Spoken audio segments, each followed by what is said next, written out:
Hey everyone, CPG here. In today's video, I'm going to go over how I farm thousands of silica pearls on the Aberration map every day.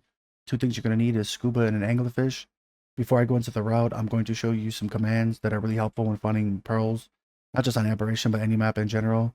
Also, I just want to say I do appreciate the feedback on all the videos. It does mean a lot to me. I noticed that about 98% of the viewers that watch me are not subscribed to me. So if you do like the video and you find it helpful, be sure to subscribe because it does help me a lot. That being said, let's go ahead and get to the video. The first command I'm going to talk about is the volumetric command.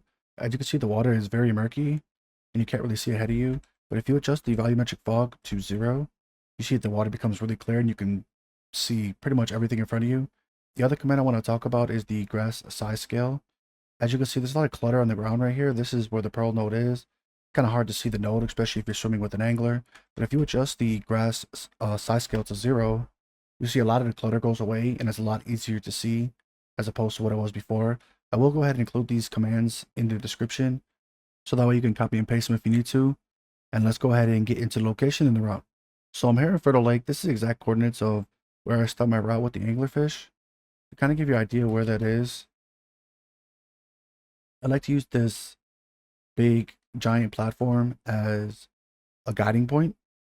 And then right here is at the end of this little plateau, there's a like mushroom tree, like a mushroom cap tree. And that's kind of where I start around this area.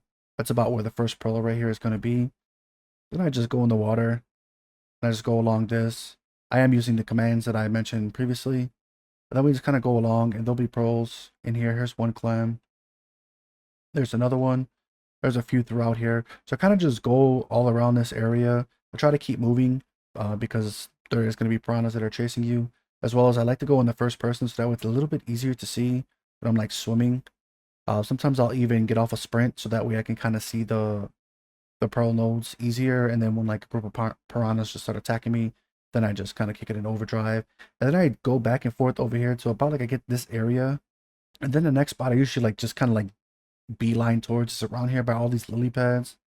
In this water right here, there's nodes back and forth. As you can see here, there's one. There's some up here. What I like to do in this particular area is just kind of like go back and forth. I'll go to the end, get all the pearls. I'll go to the end here. Kind of just back and forth, zigzag between this way and that way. And then after I hit all the nodes that I can find here, I just move around. There's not any in this particular area right here, so I don't do anything right here. But if we go around this, this like little lip edge over here, that's where, if I can get unstuck, that's where the next pearl nodes are going to be. There's like a little underwater ledge right here. There's several nodes on this particular ledge, as you can see right here. When on these close quarter areas, I really do like to be in first person, because if you're in third person, you're not going to see anything. And then for the last spot that I like to hit, I'm not going to swim there with the angler because it's actually on the other side. They usually hit that last, and all these clusters are kind of close. The next spot is actually all the way over here. I like to use this big tree as a reference. It's like one gigantic tree in front of all these, or like in the middle of all these smaller trees. And then it's just like in here, there's a bunch of pearl nodes inside these like little water trees, I guess you can call them. There's some nodes here, and I just swim the angler this way. And this is pretty much the end of the route that I do. Usually on this route, on small tribes, just use that for reference. I am playing small tribes. I usually get between like 12k and 16k pearls on a full run. Obviously, it's a little RNG based, but I usually get no less than like 12k. So yeah, that's going to be the end of today's video. If you did enjoy it or find it helpful, be sure to like and comment if you do have any questions. Also, as I said before, only 2% of my viewers are subscribers, so definitely consider subscribing if you did enjoy the video. And I will see you guys next video.